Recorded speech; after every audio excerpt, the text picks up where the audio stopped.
Think beyond a degree. Build real impact. Shape your future with an MBA. From IILM University.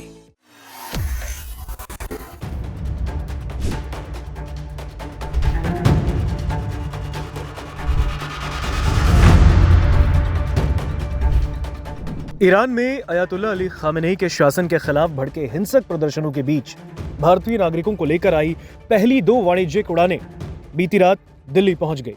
ये नियमित flights थीं और किसी विशेष निकासी अभियान का हिस्सा नहीं थी। हालांकि हालात को देखते हुए भारत की सरकार किसी भी आपात स्थिति के लिए भी तैयार है और पहले ही नागरिकों को गैर जरूरी यात्रा से बचने की सलाह दी है। 15 जनवरी को ईरानी हवाई क्षेत्र कुछ समय के लिए बंद रहने के कारण भारत से कई उड़ानें प्रभावित हुई और अब स्थिति धीरे धीरे सामान्य हो रही है, लेकिन कई भारतीयों ने एहतियात के तौर पर वापस लौटना बेहतर समझा। दिल्ली पहुंचे यात्रियों ने बताया कि भारत सरकार और तेहरान स्थित भारतीय दूतावास लगातार सलाह और सहायता उपलब्ध करवाते रहे। दूतावास भारतीय तीर्थयात्रियों, छात्रों, पर्यटकों और व्यापारियों से कांटेक्ट में था। ईरान से लौटी एक MBBS छात्रा ने ये बताया है कि उसने विरोध की खबरें तो सुनी, लेकिन खुद किसी प्रदर्शन का सामना नहीं किया। वहीं एक अन्य भारतीय नागरिक जो कि 1 महीने से ईरान में थे, उन्होंने बताया कि पिछले 2 हफ्तों में स्थिति ज्यादा तनावपूर्ण रही। उन्होंने कहा कि बाहर निकलते ही प्रदर्शनकारी गाड़ियों के आगे आ जाते थे, हल्की झड़पें होती थी, इंटरनेट ना होने से परिवार से संपर्क नहीं हो पाया, दूतावास तक संपर्क बहुत मुश्किल था।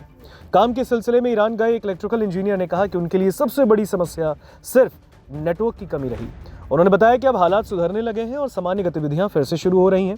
एक अन्य यात्री ने बताया कि प्रदर्शन काफी उग्र थे, आगजनी देखी गई, लेकिन शासन समर्थक भी बड़ी तादाद में मौजूद थे। उन्होंने कहा कि अब तेहरान में स्थिति स्थिर दिखाई दे रही है। दिसंबर के आखिरी हफ्ते में ईरान में तनाव बढ़ा था, जब अयातुल्ला अली खामेनेई सरकार के खिलाफ बड़े पैमाने पर विरोध प्रदर्शन भड़के। रिपोर्ट के मुताबिक बीते 2 हफ्तों में करीब 3000 लोगों की जान गई है। अमेरिकी राष्ट्रपति डोनाल्ड ट्रंप और ईरान की सरकार के बीच तीखी बयानबाजी ने सैन्य टकराव की आशंका भी बढ़ा दी। हालांकि अब संकेत मिल रहे हैं कि स्थिति कुछ हद तक शांत है। ट्रंप ने भी अपना आक्रामक रुख नरम किया है। हालांकि ईरान में अब भी लगभग 9000 भारतीय मौजूद हैं। विदेश मंत्रालय लगातार हालात पर नजर बनाए है और जरूरत पड़ने पर तत्काल सहायता के लिए तैयार रहने की बात कही है। MBBS कौन से कॉलेज? शिराज मेडिकल। वहाँ पर स्थिति कैसी है इस समय? सब ठीक है। जैसे अभी सुनने में आ रहा था कि जो US है उन्होंने धमकी दी थी कि हमें आइडिया नहीं था, हमें इंटरनेट ही नहीं था। इंडियन एम्बेसी ने आप लोगों से कांटेक्ट किया था? इंडियन एम्बेसी से? हाँ, लेकिन हम खुद आए हैं फिलहाल, हमें कुछ आइडिया नहीं। बहुत सारे अभी प्रोटेस्ट नहीं वगैरह हो रहे थे वहाँ पर। हाँ, सुनने में आ रहा था, बट हमने देखा नहीं कुछ। कश्मीर के बच्चे अभी भी वहाँ फंसे हुए हैं। आप लोग कितना परेशान हुए जब परिवार से कांटेक्ट नहीं? वो तो ठीक बात है, परिवार से कांटेक्ट नहीं हो रहा तो परेशान सब तो हो ही जाती है। जिनके भी फादर है, मदर है, जिनके भी घर वाले हैं, ओब्वियसली वो तो परेशान हो ही जाएंगे। लेकिन आज 4 बजे के बाद तेहरान का सिनेरियो बिल्कुल अलग था, वो ठीक हो चुका है। अब सिचुएशन देखी है, आगजनी देखी है, आग वगैरह, प्रोटेस्ट खतरनाक थे, लेकिन जो प्रोटेस्ट करने वाले थे वो कम थे।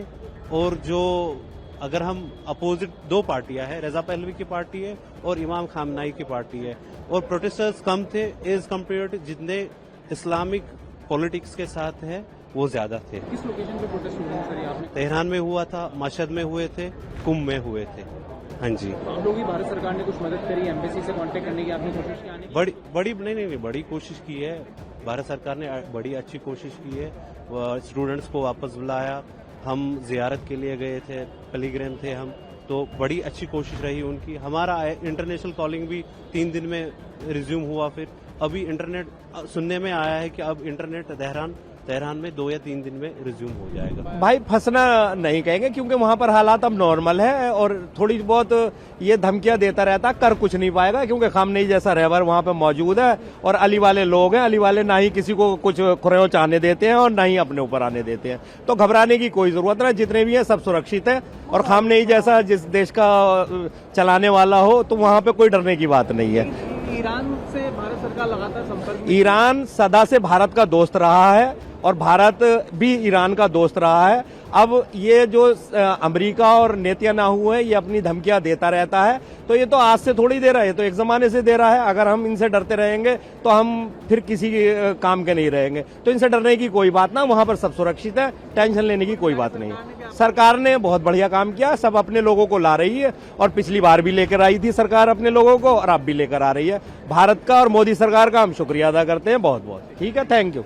अभी सिचुएशन तो अभी अच्छे है, हम लोग अभी अच्छे तरह से आ गए। अभी कुछ खाली नेटवर्क का इशू था, अभी दूसरा कुछ इशू नहीं है, ऐसा तो कुछ बारे में ये नहीं है। अभी फिलहाल के लिए तो ठीक है, कुछ प्रॉब्लम नहीं।